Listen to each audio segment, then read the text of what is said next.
अस्सलामुअलैकुम, आप देख रहे हैं स्पोर्ट्स बज़ और मैं हूं लुकमान अली। खेल के मैदान से खबर यह है कि फीफा वर्ल्ड कप तो अपने इख्तिताम को पहुंचा और अब हम बात करेंगे क्रिकेट के हवाले से। पाकिस्तान क्रिकेट टीम अब आगे चलकर यानी कि 25 तारीख से वेस्ट इंडीज़ के खिलाफ टेस्ट सीरीज़ का आगाज़ कर रही है और उस हवाले से पाकिस्तान के स्क्वाड का ऐलान किया जा चुका है। बाबर आजम की कप्तानी में पाकिस्तान वेस्ट इंडीज़ के खिलाफ टेस्ट सीरीज़ खेलेगा।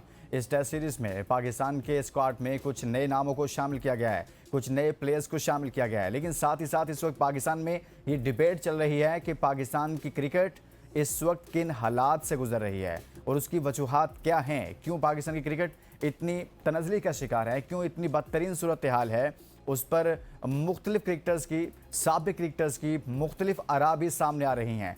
इस हवाले से भी इस शो में बात करेंगे कि आखिर पाकिस्तान की क्रिकेट इतनी बदतरीन सूरत हाल से क्यों दो चार हुई, इतनी तनज़ली का शिकार क्यों है, और साथ ही साथ हम कुछ बात करेंगे कुछ ऐसे प्लेयर्स भी हैं जिनका इस सीरीज़ में डेब्यू होगा अगर उनको प्लेइंग 11 का हिस्सा बनाया जाता है, जो पहली मरतबा यूँ कह लें स्क्वाड का हिस्सा हैं या अपनी परफॉर्मेंस की बेस पर आए हैं। तो इस तमाम तर सूरत हाल पर बात करेंगे, लेकिन सबसे अहम नुकता यही रहेगा कि पाकिस्तान की क्रिकेट टेस्ट टीम हो, ओडीआई टीम हो, T20 क्रिकेट हो, इस नहज तक हम कैसे पहुँचे। क्या हमारा सिस्टम मुकम्मल तौर पर कोलैप्स कर गया है या सिस्टम सिरे से है ही नहीं, ख़त्म हो गया है। कोई हमें नज़र नहीं आ रहा कि किस तरह से हम अपनी क्रिकेट को बेहतर करेंगे। ना हमें फास्ट बॉलर्स मिल रहे हैं, ना हमें अच्छे बैट्समैन मिल रहे हैं, सिर्फ मिल रहे हैं तो T20 के कुछ क्रिकेटर्स और वो भी ओपनर्स मिल रहे हैं। लेकिन जो आपकी बेस होती है, जो आपकी रीढ़ की हड्डी होती है, जो आपकी बैकबोन होती है यानी कि मिडिल ऑर्डर, उस तरह उसके हमें ना तो बैट्समैन मिल रहे हैं, ना ही हमें माजी की तरह कुछ ऐसे बॉलर्स मिल रहे हैं जो स्पीड रखती हों, जो अच्छी पेस रखते हों, जो मुखालिफ टीमें जिनका दबाव महसूस करती हों। इस तमाम तरह सूरत पर बात करेंगे, लेकिन आगे बढ़ने से पहले शामिल करते हैं आज की टॉप स्टोरीज। पाकिस्तान और वेस्ट इंडीज 11 का प्रैक्टिस मैच बगैर नतीजे के खत्म। पाकिस्तान ने पहली इनिंग्स में 455 और दूसरी इनिंग्स में 219 रन बनाए। कौमी क्रिकेटर शादाब खान और सुफियान मुकीम का कैरिबियन प्रीमियर लीग में मुआहदा तय पा गया। सियासी बैनर और खिलाड़ियों के साथ मारपीट, अर्जेंटीना फुटबॉल पर जुर्मानों का इम्कान। रोनाल्डो ने फीफा वर्ल्ड कप में अर्जेंटीना की मदद से मुतालिक मुतनाज़ा पोस्ट लाइक कर दी। डेविड वार्नर ने ड्रिंक ड्राइविंग का जुर्म कबूल कर लिया। सिडनी थंडर्स की कप्तानी खतरे में। Pakistan women's junior hockey team ने 14 साल बाद विमेंस जूनियर एशिया कप 2026 के लिए क्वालिफाई कर लिया।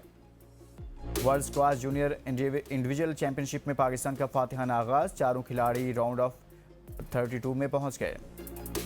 पाकिस्तानी कोहपेमाओं ने 27 साल बाद हिंदुकश के तारीखी 5100 मीटर बुलंद भारगाम ऑन पास को दोबारा अबूर कर लिया। आज की टॉप स्टोरीज आपने जानी। इसी तमाम तर सूरत हाल पर हम बात करेंगे। हमारे साथ मौजूद हैं स्पोर्ट्स एनालिस्ट नवीद खोखर साहब। नवीद साहब, बहुत बहुत शुक्रिया आपका। सबसे पहले तो हम यहाँ से आगाज़ करेंगे। वेस्ट इंडीज़ के खिलाफ हमारी टेस्ट सीरीज़ है, लेकिन उससे पहले इस वक्त पाकिस्तान में डिबेट चल रही है, मुख्तलिफ क्रिकेटर्स की आराज़ सामने आ रही है। पहले तो सब लोग फीफा वर्ल्ड कप देख रहे थे और वर्ल्ड कप पर भी बड़ी एक्साइटमेंट शो की। ये एक चीज़ तो हमें ये तासुर तो मिला कि भाई पाकिस्तान के लोग जो हैं वो स्पोर्ट्स से प्यार करते हैं। गो कि हमारी टीम उसमें मौजूद नहीं थी। हमारी टीम समझ लें कि रैंकिंग में इतनी दूर है कि हम अभी सोच भी नहीं सकते कि शायद हम उस तरफ जा सकें। लेकिन क्रिकेट जिससे हम प्यार करते थे, वो क्रिकेट जो खेली जाती है, जिससे हमारी पूरी कौम जुड़ी हुई है, सर उसका इतना बुरा हाल हो गया है कि अब समझ नहीं आ रही कि ख़राबी कहाँ पर है। यानी कि किसी एक नुक्ते पर हम रुक नहीं पा रहे। आपके ख्याल में मसला कहाँ पर आ रहा है? थैंक यू, बहुत शुक्रिया लुकमान आपका। मेरा ख्याल है लुकमान बहुत क्लियर सी चीज़ें हैं। मेरा ख्याल है कि बड़ा ओपनली ये पड़ा हुआ है, सामने नजर आ रहा है खराबी कहाँ हुई है। जिस तरह हॉकी को ओलंपियंस ने तबाह किया, ये आमतौर पर एक जनरली कहा जाता है और ऐसा है भी कि पाकिस्तान हॉकी को तबाह करने वाले ओलंपियंस थे, और मैं समझता हूँ पाकिस्तान क्रिकेट को तबाह करने वाले भी वो वर्ल्ड कप के वो लोग हैं। स्पेशली मैं एक मकबूल लीडर हैं, उनकी बात ना करूं तो यकीनी तो भाई गलत होगा। जब उनका दौरे हुकूमत था तो आपने देखा कि पूरे मुल्क में डिपार्टमेंटल क्रिकेट बंद कर दी गई, रीजनल क्रिकेट बंद। अच्छा, ये फास्ट बॉलर्स वाला जो इशू है, यूनुस खान ने इस पर कहा है कि जी हमारे ड्रेसिंग रूम में आप रोल मॉडल नहीं रहे। मतलब माजी में होता था ना कि वसीम अकरम को कोई कॉपी कर रहा होता था, वो रोल मॉडल होते थे बॉलिंग में, किसी का शुएब अख्तर होता था और किसी के रोल मॉडल वकार यूनुस होते थे। लेकिन वो कह रहे हैं अब वो रहे नहीं, मतलब उस तरह से कोई रोल मॉडल नहीं है, तो इसलिए हमें अब नए फास्ट बॉलर्स भी नहीं मिल रहे और ये जो हमारी एक लंबा गैप आ गया इसमें अब।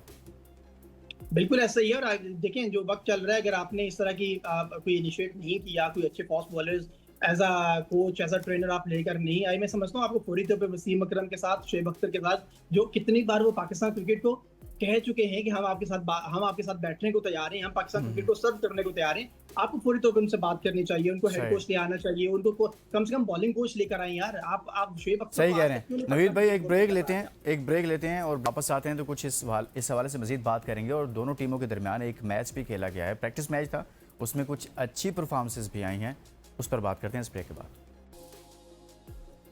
Welcome back. हम बात करें पाकिस्तान क्रिकेट के हवाले से। साबिक कप्तान मोहम्मद हफीज़ कहते हैं कि पाकिस्तान की फास्ट बॉलिंग के हवाले से वो कहते हैं इसका जो म्यार गिर रहा है उसकी एक बुनियादी वजह यह भी है कि पाकिस्तान सुपर लीग और फ्रेंचाइज क्रिकेट है। और उन्होंने मज़ीद कहा है कि जी सिर्फ 4 ओवर्स की क्रिकेट खेलते हैं हमारे प्लेयर्स और उसी पर जोर दिया जाता है। और पाकिस्तान क्रिकेट बोर्ड भी इस मामले को तरीके से हैंडल नहीं कर सका और इसकी वजह से पाकिस्तान में अच्छे फास्ट बॉलर्स नहीं आ रहे हैं। ये मोहम्मद हफीज़ कह रहे हैं। आप इत्तफाक करते हैं नवीद भाई जो हफीज़ कह रहे हैं कि पाकिस्तान में फास्ट बॉलर्स इसलिए नहीं आ रहे कि भाई आपकी जो फ्रेंचाइज क्रिकेट है उसने बेड़ा गर्क कर दिया है और सिर्फ 4 ओवर्स पर फोकस है हमारे बॉलर्स का और इसी वजह से तबाही फिर गई है। What's your take sir?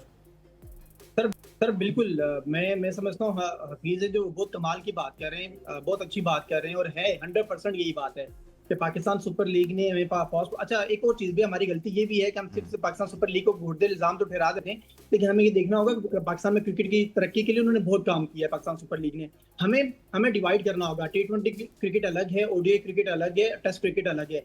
आप पाकिस्तान सुपर लीग से सिर्फ और सिर्फ T20 के अंदर प्लेयर लेकर आए और फास्ट बॉलर पैदा करने आपने, तो आपको दोबारा से एक बार हमें वो चीजें करनी पड़ेंगी जो इससे पहले के कोचेस किया करते थे, शोएब अख्तर के साथ, वसीम अकरम के साथ, वकार यूनिस के साथ। वो टाइम हमें दोबारा से चाहिए। अब्दुल रज़ाक जिस तरह से प्रैक्टिस किया करते थे, आजकल तो हमारे प्लेयर्स हैं वो जाते हैं जिम के अंदर, जाके अपनी फिटनेस के लिए जिम करते हैं, जिम सेशन करते हैं, तैराकी करते हैं।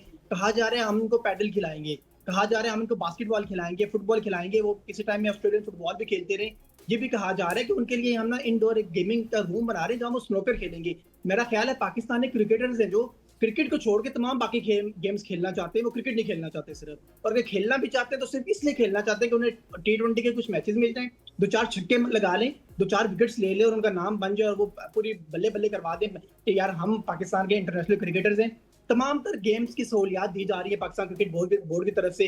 पैडल खेल लें, फलाना कर लें। यार आप फास्ट बॉलर्स को प्रोड्यूस करें, फास्ट बॉलर जो बने हुए हैं उनकी लिस्टें बनाएं, उनको कम से कम एनसीए के अंदर आके जगह दें, उनको बताएं कि फास्ट बॉलिंग के क्या गुर होते हैं। आपने ग्राउंड से 10-10 चक्कर लगवाएं। आज वो एक चक्कर लगाने के बाद, ग्राउंड के 2-2 3-3 चक्कर लगाने के बाद ग्राउंड उनकी हालत, फिटनेस लेवल ये हो जाता है कि वो बैठ जाते हैं, हाँफना शुरू कर देते हैं। खान अवैस ने 100 किया है, बाबर आजम ने सेंचुरी की है। क्या कहेंगे बाबर आजम के लिए, अजान अवैस के लिए और मजमूई तौर पर बाबर आजम के लिए? क्या ये टेस्ट सीरीज़ जो है वो चैलेंज होगी कि पहले उनको कप्तानी से हटाया गया, फिर उनको दोबारा से अब कैप्टन बना दिया गया है, तो उनके लिए कुछ चैलेंज है ये? देखिए, मेरा ख्याल है बाबर आजम को हम वेलकम बैक जरूर कहेंगे। मैं समझता हूँ बाबर आजम को हटाना, बाबर आजम को ले आना, बाबर आजम को फिर हटाना या फिर उनके लिए ले आने की बात करना, और आज फिर वो टेस्ट क्रिकेट के मैं ये जरूर कहूंगा कि आपको उस बंदे को शटअप कॉल जरूर करनी चाहिए कि जिसने बाबर आजम को हटाया था। आप कभी तस्लीम नहीं करते ना, पाकिस्तान क्रिकेट बोर्ड में कभी तस्लीम नहीं किया जाता। एक पाकिस्तान का ट्रैक बन चुका हुआ था। आप ओडीआई में भी नंबर 1-2 के ऊपर थे, आप T20 में नंबर 1 के ऊपर थे, आप टेस्ट में नंबर 3 के ऊपर मौजूद थे। कोई वक्त होता था पाकिस्तान क्रिकेट का, ज्यादा पीछे की बात नहीं करूंगा, रमीज राजा के दौर की बात करूंगा। बाबर आजम थे, आपने कहा कि पता नहीं कौन सा ग्रुप है, आपने उनको हटाया, लड़ाया, बर्बाद कर दिया आपने पाकिस्तान क्रिकेट टीम को। उनको हटा के आपने शहनशाह अफरीदी को कप्तान बना दिया, वो अब बुरे लगे। 1-2 सीरीज के बाद आपने फिर से उनको हटा दिया, रिजवान को ले आए, फिर शान मसूद को ले आए, फिर आप बाबर आजम को ले आए। यार ये मजाक चल रहा है क्या पाकिस्तान क्रिकेट के अंदर? मेरा ख्याल है पाकिस्तान क्रिकेट में जिन लोगों ने ये फैसले किए थे, आप भी ये लिखा जाना चाहिए कि जब आप कोई फैसला करेंगे तो आप उसकी जिम्मेदारी कबूल करेंगे, चाहे आप उसकी जिम्मेदारी आपको 5 साल बाद लेनी पड़े, आप रिटायर्ड होकर चले जाए, तब भी आप जिम्मेदारी कबूल करेंगे। बाबर आजम को क्रिकेट से, कप्तानी से हटाना बहुत बड़ा ब्लंडर था। आपने लेकर आए, मैं कहूंगा हमें वेलकम करना चाहिए, टीम को बैक करना चाहिए। बाबर आजम के पास एक बड़ा, आप वेस्ट इंडीज आपके लिए ज्यादा आसान नहीं होगा। बाबर आजम ने कल 100 किए, मेरे ख्याल है बाबर को ना थोड़ा सा मौका अच्छा मिलेगा। आपने चले वार्म अप मैच था, आपने खेल लिया। अजहान ने तो बांग्लादेश के अंदर भी अच्छी कारकर्दगी दिखाई थी, उसके साथ फजल भी थे, वो भी अच्छी कारकर्दगी दिखाने वाले हैं। आई थिंक इमामुल हक को ऊपर लाना होगा इसी तरह से, नंबर 1 के ऊपर विद अजहान, और बाबर आजम नंबर 3 या 4 के ऊपर शान मसूद के साथ नथी करके खेलेंगे। फजल हैं, सलमान अली आगा हैं, जो ऑलमोस्ट जो जिसमें ये टॉप से गए थे, लड़के आमिर जमाल हैं उसके बाद, और फिर रिजवान अच्छा, हैं कुछ वेस्ट इंडीज़ की हम बात करते हैं। आपके ख्याल में अभी तक हम वेस्ट इंडीज़ में, वैसे तो हम एक ही सीरीज़ जीते हैं, सीरीज़ काफ़ी सारी ड्रॉ ज़रूर हुई हैं, वो एक तवील फहरिस्त है जो वहाँ पर हमने सीरीज़ खेली और फिर ड्रॉ होती रही हैं, लेकिन जो जीते हैं वो 2017 में पाकिस्तान ये सीरीज़ जीता है। ये वेस्ट इंडीज़ में, मौजूदा वेस्ट इंडीज़ की टीम को लेकर आपको लगता है कि पाकिस्तान की भी तो अगर बात करें, वो भी बांग्लादेश से आ रहा हुआ है माशाल्लाह से, तो दोनों सेम ही पेज पर हैं या कुछ डिफरेंस क्रिएट कर रही है कोई चीज़? नहीं, देखिए मेरा ख्याल है वेस्ट इंडीज को उनके होम ग्राउंड का एडवांटेज होगा, पिचेस का एडवांटेज होगा, क्राउड का एडवांटेज होगा, मौसम एनवायरनमेंट सारा उसका एडवांटेज होगा। पाकिस्तान की टीम बाबर आजम के साथ एक बार बड़े लंबे टाइम के बाद जा रही है वहाँ पे। आप पिछली सीरीज भी हमारी ज्यादा अच्छी नहीं थी वेस्ट इंडीज के साथ, मेरे ख्याल में वेस्ट इंडीज ज्यादा है, बट मैं ये कहूंगा कि हाँ, मे भी आपको व्हाइट वॉश ना हो, एक एक से कहीं सीरीज बराबर हो। पाकिस्तान को बड़ी मेहनत करनी पड़ेगी सीरीज के अंदर। कुछ नए लड़के, जिस तरह आपने बांग्लादेश में जगह दी थी, वही लड़के दोबारा से खेलेंगे यहाँ पे। बाकी तकरीबन पुरानी टीम है वो सारी एज इट इज जाएगी। अब्बास को आपने मौका देना है। अली, आई थिंक आप अली और अब्बास के साथ जाएंगे, और साथ में आमिर जमाल होंगे एज ऑलराउंडर, फास्ट बॉलर के। साजिद होंगे आपके स्पिन अटैक के ऊपर, साथ में सलमान अली आगा भी मौजूद होंगे। Mohammad Rizwan as I think wicket keeper Mohammad Rizwan ही खेलेंगे। मेरा ख्याल है पाकिस्तान के पास मौका जरूर है, बट वेस्ट इंडीज इतना इजी नहीं है। वेस्ट इंडीज को हम इतना आसान नहीं ले सकते। गो कि वो टीम वेस्ट इंडीज की नहीं है, पर पाकिस्तान की भी वो टीम नहीं है। पाकिस्तान के बड़े स्टार जरूर मौजूद है, पाकिस्तान में बड़े नाम जरूर मौजूद है। हाँ, अगर बाबर आजम कुछ एक्सेप्शनल कर लेते हैं इस सीरीज के अंदर, तो आप उन्हें व्हाइट वॉश कर दें या एक एक से बराबर कर दें, तो आई थिंक तो मुझे लगता है कि आप, पाकिस्तान ने बहुत अच्छा खेला तो आप सीरीज एक एक से जीतेंगे। सही हो गया। बहुत बहुत शुक्रिया Naveed Khokhar sir, sports analyst हमारे साथ। वेस्ट इंडीज़ के खिलाफ पाकिस्तान ने टेस्ट सीरीज़ खेलनी है।